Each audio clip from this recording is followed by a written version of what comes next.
Justice S Muralidhar ஒட்டுமொத்த இந்தியாவுமே திரும்பி பார்த்த மிக முக்கியமான நீதிபதி.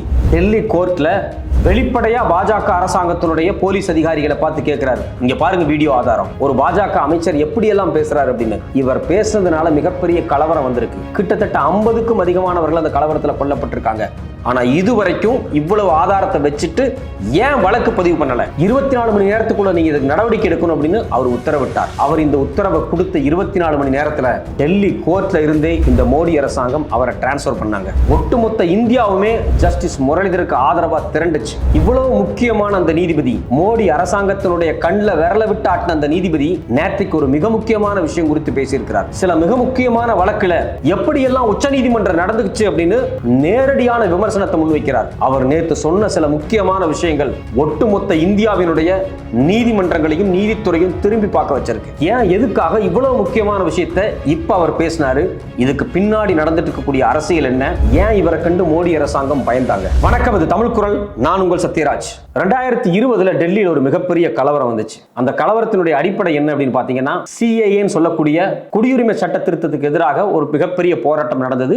எல்லாருமே போராடிக்கிட்டு இருந்தாங்க. இஸ்லாமியர்கள் மட்டும் கிடையாது, ஒட்டுமொத்த மாணவர்களும் சேர்ந்து போராடிக்கிட்டு இருந்தாங்க. அந்த போராட்டம் திட்டமிட்டு வன்முறையா மாற்றப்பட்டுச்சு. அதுல குறிப்பா பாஜக அரசாங்கத்தை சார்ந்த மந்திரிகளே என்ன பண்ணாங்க அப்படின்னா, மிக மோசமாக கலவரத்தை தூண்டுற மாதிரி பேசினாங்க. கிட்டத்தட்ட 53 பேர் அந்த கலவரத்தில் கொல்லப்பட்டாங்க. பல பேருடைய வீடு ஒட்டுமொத்தமா சூறையாடப்பட்டுச்சு. ஆனா அரசாங்கம், குறிப்பா டெல்லி அரசாங்கமா இருக்கட்டும், இல்ல ஒன்றிய அரசாங்கமா இருக்கட்டும், அந்த கலவரத்தை கண்டுக்கவே இல்லை. இது குறித்தான வழக்கு பாத்தீங்க அப்படின்னா டெல்லி உயர்நீதிமன்றத்தில் அப்ப வந்துச்சு. இன்னும் எக்ஸாக்டா தேதி சொல்லணும் அப்படின்னா பிப்ரவரி 26, 2020 இந்த வழக்கு யாருடைய அமர்வுக்கு வந்துச்சு அப்படின்னா ஜஸ்டிஸ் எஸ் முரளிதர் அவருடைய அமர்வுக்கு வந்துச்சு. இந்த வழக்கை விசாரிச்ச ஜஸ்டிஸ் முரளிதர் அவர்கள் வெளிப்படையாக அங்கிருந்த காவல்துறையை பார்த்து கேட்டார்.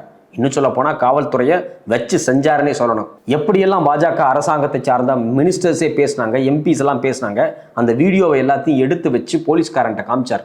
இங்க பாருங்க எப்படியெல்லாம் பேசியிருக்கிறாங்க, எவ்வளவு பெரிய கலவரம் நடந்திருக்கு, எவ்வளவு மக்கள் கொல்லப்பட்டிருக்கிறாங்க, வீடு கடைன்னு அடிச்சு சூறையாடப்பட்டிருக்கு, இது வரைக்கும் நீங்க என்ன நடவடிக்கை எடுத்திருக்கீங்க அப்படின்னு சொல்லி வெளிப்படையா கோர்ட்லயே வச்சு கேள்வி கேட்டார். முதல்ல நீங்க போய் இந்த பாஜக அமைச்சர்கள், பாஜக கட்சிக்காரங்க இது மாதிரியான வெறுப்பு பிரச்சாரத்தில் ஈடுபட்டாங்கல்ல, அவங்க மேல எஃப்ஐஆர் போடுங்க அப்படின்னு சொல்லி உத்தரவிட்டார். ஆனா அதுக்கு பிறகு என்ன நடந்துச்சு அப்படிங்கிறது தான் ஒட்டுமொத்த இந்தியாவுமே ஒரு பெரிய விவாதமா மாத்துச்சு. ஜஸ்டிஸ் முரளிதர் அவர்கள் இரவோடு இரவாக டெல்லி கோர்ட்ல இருந்து பஞ்சாப் ஹரியானா ஹைகோர்ட்டுக்கு டிரான்ஸ்பர் ஆனார். நைட்டோட நைட்டா அன்னைக்கு இருந்து உச்சநீதிமன்ற தலைமை நீதிபதி எஸ்.ஏ. போப்தா தலைமையிலான குழு, அதாவது கொலீஜியம் தான் ரெக்கமெண்டேஷன் பண்ணுவாங்க. இந்த கொலீஜியம் இவரை டிரான்ஸ்பர் பண்ணி பஞ்சாப் ஹைகோர்ட்டுக்கு அனுப்பிச்சாங்க. பிற்பாடு பார்த்தீங்கன்னா அதுக்கு பிறகு, அதாவது டிசம்பர் 15, 2020 இவர் ஒரிசா ஹைகோர்ட்டினுடைய தலைமை நீதிபதியாக அப்பாயின்ட் பண்ணாங்க. அது வேற கதை. ஸோ அப்போ பாஜக அரசாங்கம் குறித்து, பாஜகவினுடைய அமைச்சர் குறித்து, பாஜகவினுடைய கட்சி எம்எல்ஏ எம்பி குறித்து அவர்கள் பேசினது குறித்து, அதனால நடந்த கலவரம் குறித்து விசாரிச்சு எஃப்ஐஆர் போட சொன்ன ஒரு நீதிபதியை இரவோடு இரவா மாத்தினாங்க. ஆனா அவர் அசைஞ்சு கொடுக்கவே இல்லை. அவர் அந்த கோர்ட்ல இருந்து ரிலீவ் ஆகிற வரைக்கும் இந்த விஷயத்துல உறுதியா இருந்தார். அவர் டிரான்ஸ்பர் பண்ணப்பட்ட அந்த நாள்ல ஒட்டுமொத்த கோர்ட்ல இருக்கக்கூடிய நீதிபதிகளுமே அவரை கைதட்டி வரவேற்று அவருக்கு மரியாதை செலுத்தினாங்க. இதுல ரொம்ப பெருமையான விஷயம் என்ன அப்படின்னா, அவர் தமிழ்நாட்டை சார்ந்த ஒரு நீதிபதி. அவர் அடிப்படையில் தமிழ்நாட்டில் இங்க இருக்கக்கூடிய அம்பேத்கர் சட்ட பல்கலைக்கழகத்துல நீதி படிச்சு இங்க சென்னை கோர்ட்ல இருந்து பிற்பாடு உச்சநீதிமன்றம் டெல்லி கோர்ட்டுக்கு போனாரு. அவர் நியாயப்படி பார்த்தா உச்சநீதிமன்றத்திற்கு போய் உச்சநீதிமன்றத்தினுடைய ஒரு சீனியர் ஜட்ஜா இல்ல உச்சநீதிமன்றத்தினுடைய தலைமை நீதிபதியா வந்திருக்க வேண்டிய ஒரு நல்ல மனிதர். ஆனா அவர் அங்கேயும் இங்கேயும் டிரான்ஸ்பர் பண்ணி கடைசியில் ஒரிசாவினுடைய ஹைகோர்ட் சீஃப் ஜஸ்டிஸா வச்சிருந்து ரிட்டையர் பண்ணிட்டாங்க. அவர் ஒரு புத்தகத்தை சமீபத்தில் வெளியிட்டு இருந்தாரு, incomplete justice the supreme court at 75 அப்படின்னு ஒரு ஆர்டிகலுடைய தொகுப்பு அவர் வெளியிட்டு இருந்தார். அவர் குறிப்பாக 2 நாளைக்கு முன்னாடி அவர் என்ன பேசுறாரு அப்படின்னா, உச்சநீதிமன்றம் சில மிக முக்கியமான வழக்குகள்ல எப்படி செலக்டிவ் அம்னீசியாவா இருந்தாங்க அப்படிங்கிறத வெளிப்படையா சொல்றாரு. அதாவது எக்ஸாக்டா அவர் எந்த வழக்கை பத்தி பேசுறாரு அப்படின்னா, ராமர் கோயில் கட்டுவதற்கான தீர்ப்பு உச்சநீதிமன்றம் கொடுத்தாங்கல்ல, இந்தியாவினுடைய மூத்த நீதிபதி திரு சந்திரசூட் அவர்களால் எழுதப்பட்ட ஒரு தீர்ப்பு. அவர் தலைமை நீதிபதியா இல்ல அது கொடுக்கும்போது, பட் ஆனா அந்த தீர்ப்பை எழுதினதே சந்திரசூட் தான் அப்படிங்கிறது பிற்பாடு வெளியே வந்துச்சு. குறிப்பாக தமிழ்நாட்டை சார்ந்த முன்னாள் நீதிபதிகளே அது குறித்தான ஆதாரத்தை வெளியிட்டாங்க. அந்த வழக்குல குறிப்பா ராமர் கோயில், அதாவது பாபர் மசூதி இடிச்சிட்டு ராமர் கோயிலை கட்டின வழக்கு இருக்கு பாத்தீங்களா, அதுல எப்படியெல்லாம் உச்சநீதிமன்றம் சில விஷயங்களை கண்டுக்காம ஒரு செலக்டிவ் அம்னீசியாவா இருந்திருக்கிறாங்க அப்படிங்கிறத ரொம்ப வெளிப்படையா அவர் பேசியிருக்கிறார். இதை பார்க்கும்போது நமக்கு ரொம்ப அதிர்ச்சியா இருக்கு. முதல்ல அவர் உச்சநீதிமன்றம் பத்தி பேசும்போது என்ன சொல்றாரு அப்படின்னா, 1990களில் பாபர் மசூதி இடிக்கப்படுது. யாரால இடிக்கப்பட்டுச்சு நம்ம எல்லாத்துக்குமே தெரியும். இதே பாஜகவினுடைய தாய் அமைப்பான RSS, VHP, பஜ்ரங் தள், இந்த சங் பரிவாரங்கள்லாம் ஒன்னா போய் அங்க நின்று ஏதோ போன உடனே குத்தி உடச்சிட்டுலாம் வரல. ஒரு நாள் இரவு முழுக்க அங்கேயே இருந்து உடைச்சு கீழே நொறுக்குனாங்க. கிட்டத்தட்ட காலைல 10-11 மணிலேருந்து ஸ்டார்ட் பண்ணி அடுத்த நாள் காலைல வரைக்கும் அந்த மசூதி பார்ட்டாக இடிக்கப்பட்டுச்சு. கையிலிருந்து கோடாலி கம்பு சுற்றி எடுத்துகிட்டு போய் தான் உடைச்சாங்க. இதனுடைய விஷுவல் ஃபுட்டேஜே இருக்குது. இதை வேடிக்கை பார்த்துட்டு இருந்துச்சு அன்னைக்கு இருந்த போலீஸும் அரசாங்கமும். அதுதான் ரொம்ப முக்கியமான விஷயம். அன்னைக்கு உத்தரப்பிரதேசனுடைய முதலமைச்சராக இருந்தவர் கல்யாண் சிங். இப்படிப்பட்ட ஒரு கொடுமை நடக்குது. உடனே போலீஸை, ராணுவத்தை உள்ள இறக்கி, CRPF உள்ள இறக்கி, அதிரடிப்படை இறக்கி அடிச்சு அவங்கள துரத்தி இருக்கணும். ஆனால் செய்யவே இல்லை. இந்த விஷயம் குறித்து உச்சநீதிமன்றம் ஒரு சோமோட்டோவாக எடுத்து contempt petition against former Uttar Pradesh chief minister ஒரு கண்டெம்ட் பெட்டிஷனை வந்து சோமோட்டோவாக விசாரிக்கணும்னு சொன்னாங்க. ஆனால் விசாரிக்கவே இல்லை. அவர் மேலே எந்த விசாரணையும் நடத்தப்படலை. இன்னும் ரொம்ப தெளிவாக சொல்ல போனால், ஒரு சோமோட்டோவை 22 வருஷமாக கிடப்பில் போட்டிருந்தாங்க. பிற்பாடு 22 வருஷமாக இது விசாரிக்கப்படணும்னு சொன்னப்ப 22 வருஷத்துக்கு பிறகு இந்த வழக்கு ஜஸ்டிஸ் சஞ்சய் கவுல் முன்னாடி போகுது. அவர் என்ன சொல்றாரு அப்படின்னா, கவுல் இந்த வழக்கு குறித்து ஒய் ஃபிளாக் அ டெட் ஹார்ஸ் அப்படிங்கிறார். அதாவது செத்துப்போன ஒரு குதிரையை எதுக்காக சவுக்க வச்சு எழுப்புறீங்க அப்படிங்கிறார். இதை கேட்கும்போது ரொம்ப அதிர்ச்சியாக இருக்கிறது. ஒரு மசூதி இடிக்கப்பட்டிருக்கு, அதை மையமாக வைத்து இந்தியா முழுக்க கலவரம் நடந்திருக்கு, ஆயிரக்கணக்கானவர்கள் கொல்லப்பட்டிருக்கிறார்கள், இயல்பு நிலை மோசமாக பாதிக்கப்பட்டிருக்கு, இந்தியாவினுடைய ஜனநாயகம், இந்தியாவினுடைய ஒற்றுமை குலைக்கப்பட்டிருக்கு. அது குறித்து ஒரு சோமோட்டோவாக ஒரு கண்டெம்ட் பெட்டிஷனை விசாரிக்கணும்னு சொன்னதை 22 வருஷமா விசாரிக்காம பிற்பாடு அதை எடுத்து விசாரிச்ச ஜஸ்டிஸ் எதுக்காக செத்த ஒரு குதிரையை சவுக்கு அடிச்சு எழுப்புறீங்க அப்படின்னு கேட்கிறார். அப்படிங்கும்போது ரொம்ப ஆச்சரியமாக இருக்கு. இதை தான் அவர் மென்ஷன் பண்றாரு. ஜஸ்டிஸ் முரளிதர் என்ன சொல்றாரு அப்படின்னா, திஸ் இஸ் இன்ஸ்டிடியூஷனல் அம்னீசியா அப்படிங்கிறார். இது ஒரு நிறுவனத்தினுடைய மறதி அப்படிங்கிறார். அதாவது உச்சநீதிமன்றம் மாதிரியான ஒரு சக்தி வாய்ந்த அமைப்பு இது மாதிரியான விஷயங்களை எப்படி மறக்குது, கைவிடுது அப்படிங்கிறது தான் வேற வேற மொழியில் அவர் கேட்கிறாரு. which in my view is unforgivable of an act which the Supreme Court found was an egregious crime. இவ்வளோ மோசமான ஒரு கிரைமை இவ்வளோ கேஷுவலா விட்டுட்டு போனது ரொம்ப வருத்தமா இருக்கு. இது ஒரு அன்ஃபர்கிவபிள் அப்படின்னு சொல்லி வெளிப்படையா அவர் பேசியிருக்கிறார். இது மட்டும் இல்லாம 2019 அந்த பாபர் மசூதி இடிக்கப்பட்ட இடத்துல ராமர் கோயில் கட்டலாம் அப்படின்னு அயோத்திக்கு தீர்ப்பு வந்துச்சு பாத்தீங்களா, அந்த தீர்ப்பு குறித்தும் நேரடியான கிரிட்டிசிசத்தை அவர் வச்சிருக்கிறார். அவர் என்ன சொல்றாரு அப்படின்னா, no one had asked for the construction of a temple. யாருமே இந்த இடத்துல ராமர் கோயில் கட்டணும் அப்படின்னு கோர்ட்ல வந்து கேட்கல. Direction under article 142 were issued. No one asked for it. No legal basis. No prayer. Hence no opposition. No central government or Hindu group lawyers had asked for it. Was completely outside the realm of the suits அப்படிங்கிறார். அதாவது இந்த வழக்கு விசாரணை நடந்தது பார்த்தீங்களா, ஒட்டுமொத்தமாக ராமர் கோயில் கட்டுவதற்கான அந்த வழக்கினுடைய ஒட்டுமொத்த சாரத்துக்குள்ள இந்த இடத்துல கோயில் கட்டணும் அப்படின்னு ஒரு தரப்பே இல்லை. was completely outside the realm of the suits அப்படிங்கிறாரு. இந்த ஒட்டுமொத்த வழக்குக்கு வெளியே இருந்த ஒரு விஷயம் இந்த வழக்குக்குள்ளேயே இல்லை அப்படின்னு ஒரு புது ஆங்கிள் இந்த அயோத்தியா தீர்ப்பு குறித்து சில திடுக்கிடும் தகவல்கள் அவர் வெளியிட்டிருக்கிறார். இந்த அயோத்தியா வழக்கை பொறுத்த வரைக்கும் இன்னொரு ரொம்ப முக்கியமான விஷயம் என்ன அப்படின்னா, பிளேஸ் ஆஃப் வர்ஷிப் ஆக்டை பற்றியும் அவர் பேசியிருக்கிறார். அதாவது 1901 பாபர் மசூதி இடிக்கப்பட்டதுக்கு பிறகு பிளேஸ் ஆஃப் வர்ஷிப் ஆக்ட் வருது. அதாவது இந்தியாவில் எந்தெந்த வழிபாட்டு தலங்கள் இருக்கோ, அது வந்து இஸ்லாமிய தலங்களாக இருக்கலாம், இந்து தலங்களாக இருக்கலாம், பௌத்த தலங்களாக இருக்கலாம், கிறிஸ்தவ தலங்களாக இருக்கலாம், 1947க்கு முன்னாடி எப்படி இருந்துச்சோ, ஆகஸ்ட் 15 1947க்கு முன்னாடி எப்படி இருந்துச்சோ அதே மாதிரி தான் இருக்கணும். அதில் எந்த மாற்றமும் செய்யக்கூடாது அப்படிங்கிறாங்க. இங்கே மாற்றம் செய்யக்கூடாது அப்படிங்கிற வார்த்தையை ரொம்ப கவனமாக புரிஞ்சுக்கணும். அதாவது எந்தெந்த மதத்துக்குரியதாக இருக்கோ அந்த மதத்தினுடைய அடிப்படை தன்மையோடு அப்படியே இருக்கணும் அப்படின்னு தான். அவங்க அதை ரீகன்ஸ்ட்ரக்ட் பண்ணிக்கலாம், போலாம். ஆனால் இந்த இடத்துல வந்து புத்தர் சிலை இருக்குது, இந்த இடத்துல வந்து ஜெயின் சிலை இருக்குது, இந்த இடத்துல ராமர் சிலை இருக்குது, இங்கே கிருஷ்ணர் சிலை இருந்துச்சு அப்படின்னு சொல்லி கோயிலை மாற்றக்கூடாது அப்படிங்கிறதுல பிளேஸ் ஆஃப் வர்ஷிப் ஆக்ட்ல ரொம்ப ரொம்ப ரொம்ப தெளிவாக சொல்லியிருக்காங்க. இவ்வளவு தூரம் பிளேஸ் ஆஃப் வர்ஷிப் ஆக்ட்ல தெளிவாக சொன்னதுக்கு பிறகு இந்தியா முழுக்க 17க்கும் அதிகமான வழக்குகள் இந்த ராமர் கோயிலை மையமாக வச்சு உச்சநீதிமன்றத்தில் போடப்பட்டது அப்படிங்கிறது தான் ரொம்ப அதிர்ச்சியும் ஆச்சரியமாக இருக்கு. அப்போ ஒரு சட்டம் கொண்டு வந்ததுக்கு பிறகு இது மாதிரியான வழக்குகள் வரும்போது அது அடிச்சு நொறுக்கப்பட்டிருக்கணும் இந்த சட்டத்தின் அடிப்படையில். அது நிகழ்ந்துச்சா அப்படிங்கிறதா ஒரு பெரிய கேள்வி. அது நிகழலை அப்படிங்கிறதா ரொம்ப வருத்தமான விஷயமா இருக்கு. இது மட்டும் இல்லாமல் இன்னும் சில வார்த்தைகளை அவர் மென்ஷன் பண்றாரு. What tend to forget that our is a composite culture. ஒட்டுமொத்தமாக இந்தியா அப்படிங்கிறது ஒரு காம்போசிட் கல்ச்சர். இது ஒரு மெஜாரிட்டேரியன் கல்ச்சர் கிடையாது. இது கம்போசிட்டா எல்லா மக்களுக்குமான ஒரு கலாச்சாரம். What they say throughout the Ayodhya judgment and what they eventually rule does not seem a logical outcome at all. ரொம்ப தெளிவாக என்ன சொல்ல வர்றாருன்னா, அயோத்தியா ஜட்ஜ்மெண்ட்ல என்ன இருந்துச்சு, காம்போசிட் கல்ச்சரை பற்றி பேசியிருக்கிறாங்களா, இந்தியாவினுடைய ஒற்றுமையான ஒரு ஒன்றிணைந்த கலாச்சாரத்தை பற்றி பேசியிருக்காங்களா, அந்த ஜட்ஜ்மெண்ட்ல என்ன இருக்கு அப்படின்னு வெளிப்படையாக அவர் கேட்டிருக்கிறார். இதுல வேதனைக்குரிய விஷயம் என்ன அப்படின்னா, இந்தியாவில் பிளேஸ் ஆஃப் வர்ஷிப் ஆக்ட் ஏற்கனவே இருக்கு, வழிபாட்டு சட்டங்கள் இருக்கு. அதன் அடிப்படையில் பார்த்தீங்கன்னா 1947 முன்னாடி இருக்கக்கூடிய வழிபாட்டு தலங்களை மாற்றக்கூடாது அப்படின்னு தெளிவாக சொல்லிட்டாங்க.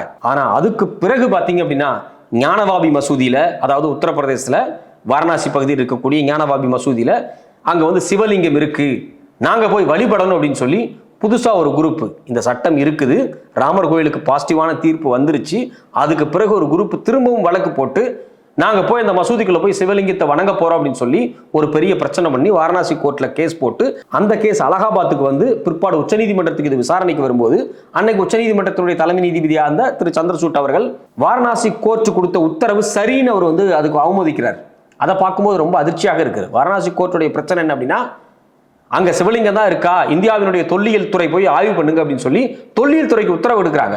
தொல்லியல் துறை வீடியோ கேமரா எடுத்துட்டு போய் எல்லாத்தையும் ஆய்வு பண்ணி, ஆமா அங்க சிவலிங்கம் இருந்துச்சு, அது ஒரு இந்து கோயிலுடைய பார்ட்ஸ் தான் அப்படின்னு சொல்லி ரிப்போர்ட்டை கொடுக்குறாங்க. சோ இப்போ இந்த ரிப்போர்ட்டின் அடிப்படையில் அங்க இருக்கக்கூடிய இந்துத்துவ குழுக்கள் ஞானவாபி மசூதியே எங்களுக்கு தான், சிவனுடைய புனிதமான இடம், அது எங்களுக்கு வேணும் அப்படிங்கிற சண்டையை துவங்கி இருக்கிறாங்க. பிளேஸ் ஆஃப் வர்ஷிப் ஆக்ட் இருக்கு, அங்க போய் யாருமே வந்து அதை ஆல்டர் பண்ணக்கூடாது அப்படிங்கிறது தான் அந்த சட்டத்தினுடைய அடிப்படை. அந்த சட்டத்தினுடைய அடிப்படையே இருக்கும்போது, ஆனா சந்திரசூட் அவர்கள் எப்படி தீர்ப்பு கொடுத்திருக்காரு அப்படின்னா, அந்த சட்டத்துல மாற்றக்கூடாதுன்னு தான் சொல்லியிருக்காங்க. ஆனா நீங்க போகலாம், நீங்க போய் வந்து அதை பார்க்கலாம், அங்க என்ன வழிபாட்டு தலம் இருக்குன்னு செக் பண்ணலாம், தொழில் துறைக்கு அந்த அதிகாரம் இருக்கு அப்படின்னு ஒரு தீர்ப்பை அவமதிக்கிறார் ஒரு உச்சநீதிமன்ற நீதிபதியே. வாரணாசி கோர்ட்டும் அலகாபாத் கோர்ட்டு கொடுத்த அந்த உத்தரவை அவர் அவமதிக்கிறது ரொம்ப அதிர்ச்சியா இருக்கு. கண்டிப்பா என்ன சொல்றோம், இதுல கண்டிப்பா ஒரு விஷயம் நடக்கும். என்ன விஷயம் நடக்கும், அங்க இந்து கோயில் இருக்குன்னு தொல்லியல் துறை வந்து ஒரு அறிக்கையை கொடுத்துட்டாங்க அப்படின்னா கண்டிப்பாக இந்துத்துவ குழுக்கள் அங்க உள்ள போய் மசூதிக்குள்ள போய் அது எங்களுக்கு கொடுங்கன்னு சண்டை உருவாக்குவாங்க. இது வெளிப்படையா தெரிஞ்ச விஷயம். இவ்வளவு தூரம் தெரிஞ்ச விஷயத்துக்கு அன்னைக்கே சந்திரசூட் அப்படி ஒரு தீர்ப்பை கொடுத்தாரு. அப்படி ஒரு கொடுத்ததுக்கு பிறகுதான் இன்னைக்கு ஞானவாபி மசூதியா இருக்கட்டும், இல்ல மதுரால் இருக்கக்கூடிய மசூதியா இருக்கட்டும், அங்க வந்து கிருஷ்ணர் பிறந்த இடம், கிருஷ்ண ஜென்ம பூமி அப்படின்னு சொல்லி அந்த மசூதி இருக்கக்கூடிய அந்த 13 ஏக்கரா சுத்தி இருக்கக்கூடிய இடமே வந்து கிருஷ்ணர் கோயிலுடையது அப்படின்னு இன்னொரு பஞ்சாயத்து அவங்க துவங்கிட்டாங்க. இது குறித்து RSS தலைவர் ஒரு வாரத்துக்கு முன்னாடி பேசியிருக்கிறார். பாபர் மசூதி இடிச்சுட்டு ராமர் கோயில் கட்டினாங்க இல்லையா, அந்த ராமர் கோயில் கட்டுறது மட்டும்தான் நாங்க நினைச்சோம், நாங்க அதை செஞ்சுட்டோம். ஆனா மதுராவில் இருக்கக்கூடிய மசூதியோ இல்ல வாரணாசியில் இருக்கக்கூடிய ஞானவாபி மசூதியோ இதை வந்து இடிக்கிறதுக்கு RSS வந்து முடிவெல்லாம் செய்யல, RSSக்கு அப்படி ஒரு அஜெண்டாவே கிடையாது. ஆனா எங்க தொண்டர்கள் போய் கலந்துக்கிட்டாங்கன்னா நாங்க ஒன்றும் பண்ண முடியாது. தொண்டர்கள் போய் எங்க கலந்துக்குவாங்க, மதுராவில் இருக்கக்கூடிய அந்த மசூதியையும் வாரணாசியில் இருக்கக்கூடிய மசூதிக்கு எதிராக போராட்டம் பண்றதுக்கு RSS தொண்டர்கள் போய் கலந்துக்கிட்டு அந்த பல்வேறு அமைப்புகள் வச்சிருக்காங்க, அந்த அமைப்புகளாக கலந்துக்கிட்டு போராட்டம் பண்ணி கலவரம் பண்ணா அதுக்கு எங்களுக்கு சம்பந்தம் இல்லைன்னு ஒரு வாரத்துக்கு முன்னாடி RSS தலைவர் பேசியிருக்காரு. அப்ப பிளேஸ் ஆஃப் வர்ஷிப் ஆக்ட மிக உறுதியா பாதுகாக்கப்பட்டிருந்துச்சு அப்படின்னா இந்த ஞானவாபி மசூதி விஷயமா இருக்கட்டும், இல்ல மதுரா மசூதி விஷயமா இருக்கட்டும், இது எல்லாமே தடுக்கப்பட்டிருக்கும்.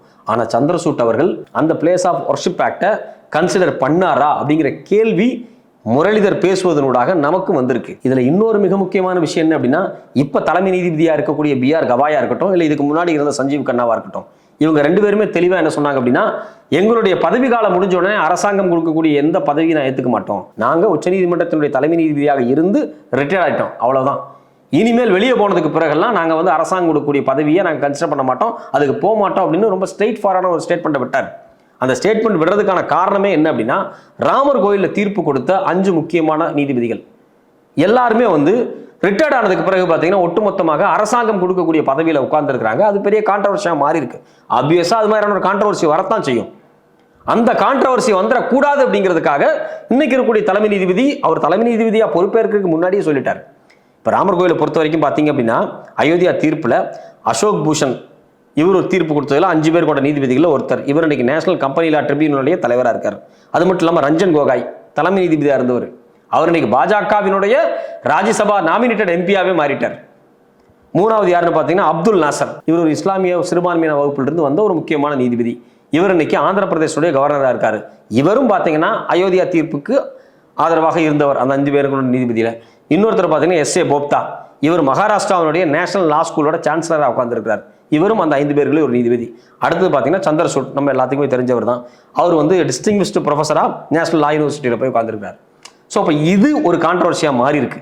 இந்த கான்ட்ரவர்சிக்கு ஒரு முற்றுப்புள்ளி வைக்கிறதுக்காக தான் இன்னைக்கு இருக்கக்கூடிய பிஆர் கவாயும் சஞ்சீவ் கண்ணாவும் நாங்கள் அரசு பதவி ஏற்றுக்க மாட்டோம் அப்படின்னு வெளிப்படையாக சொல்லியிருக்காங்க. அப்போ ராமர் கோயில் தீர்ப்புல, அயோத்தியா தீர்ப்புல இவ்வளோ விஷயங்கள் இருக்குன்னு முரளிதர், அதாவது முன்னாள் நீதிபதி எஸ் முரளிதர் அவர்கள் சொல்லும் போது நமக்கு இதையும் சேர்ந்து ஒன்னா இணைச்சு பார்க்க வேண்டிய நிர்பந்தம் வந்திருக்கு. ஸோ அப்போ இது எல்லாத்தையும் ஒட்டுமொத்தமாக எடுத்து வச்சு பார்க்கும்போது ஆர்எஸ்எஸ் அமைப்பு, பாஜகவினுடைய அரசியல் உள்ளீடுகள் நீதித்துறைக்குள்ள படிப்படியா வந்துகிட்டே இருக்கு. அது தவிர்க்கப்படணும் அப்படிங்கிறது தான் எல்லாத்தினுடைய பெரிய விருப்பமா இருக்கு. இன்னும் சொல்ல போனா பாஜக அரசாங்கம் ஆட்சி அதிகாரத்துக்கு வந்த உடனேயே கொலிஜியம் அப்படிங்கிற சிஸ்டமே இல்லாம பண்ணணும் அப்படின்னு ஒரு முடிவு பண்ணிட்டாங்க. கொலிஜியம் தான் அதிகாரம் படைத்த ஒரு நிறுவனம். உச்சநீதிமன்றத்தினுடைய நீதிபதிகளையோ உயர்நீதிமன்றத்தினுடைய நீதிபதிகளையோ இல்லை எலிவேட் பண்ணி ப்ரமோஷன் பண்ணி அட்வொகேட்ஸை நீதிபதியாக மாற்றுறதுக்கான அத்தனை அதிகாரமும் கொலிஜியத்துக்கு தான் இருக்கு. கொலிஜியம் முடிவு பண்ணி ஃபைனல் லிஸ்ட்டை கவர்மெண்ட்டு கொடுத்து கவர்மெண்ட் அதை சைன் பண்ணுவாங்க. இதுதான் காலங்காலமாக நடக்கும். ஸோ இந்த தேர்வு செஞ்சு அனுப்பக்கூடிய அளவுக்கு அதிகாரம் படைத்த நீதிபதிகளை உருவாக்கக்கூடிய அந்த கொலிஜியம் சிஸ்டமே இல்லாமல் பண்ணிட்டு எல்லாத்தையும் கவர்மெண்ட் தன்னுடைய கட்டுப்பாட்டில், தன்னுடைய லா மினிஸ்ட்ரி கட்டுப்பாட்டில் கொண்டு வரதுக்கு தனி சட்டமெல்லாம் கொண்டு பல முயற்சிகளை பண்ணாங்க. உச்சநீதிமன்றம் அதை ஸ்கிராப் பண்ணி தூக்கி எரிஞ்சிட்டாங்க. ஸோ அப்போ ஏதோ ஒரு வகையில் உச்சநீதிமன்றத்தினுடைய தனித்துவமான அதிகாரத்தை காலி பண்ண வேண்டும் என்பதற்காகவே மோடி அரசாங்கம் பல வேலைகளை தொடர்ச்சியாக செஞ்சுக்கிட்டே இருக்காங்க. அதே சமயத்தில் நீதிபதிகளாக இருந்து பல பேர் ரிட்டையர்ட் ஆகி ஆர்எஸ்எஸ்க்கு நான் சேவை செய்ய போறேன், பாஜக போய் டைரக்டா சேர போறேன் அப்படின்னு போய் சேர்றாங்க. இது இல்லாம விஹெச்பி, விஸ்வ இந்து பரிஷத், ஆர்எஸ்எஸ் அமைப்பினுடைய இன்னொரு அமைப்பா இருக்கக்கூடிய விஹெச்பி அமைப்பினுடைய கூட்டங்களுக்கு நேரடியாக இன்னைக்கு இருக்கக்கூடிய சிட்டிங் ஜட்ஜுகளை போய் உட்கார்றாங்க. அது மட்டும் இல்லாம விஹெச்பி நடத்தக்கூடிய கூட்டத்தில் போய் ஒரு நீதிபதி போய் பேசி நேரடியாக இஸ்லாமியர்களுக்கு எதிராக பேசியிருக்கிறார். அந்த வீடியோலாம் வெளியே வந்துச்சு. அவர் மேல நடவடிக்கை எடுக்க சொல்லி பரபரப்பான விவாதங்கள் மாறிச்சு. அப்போ ஒட்டுமொத்தமாக இதை எடுத்து வைத்து பார்க்கும்போது நீதித்துறைக்குள் அரசியல் தலையீடு அப்படிங்கிறது மிக மோசமானது. அது படிப்படியாக நகர்ந்து கொண்டிருக்கிறது.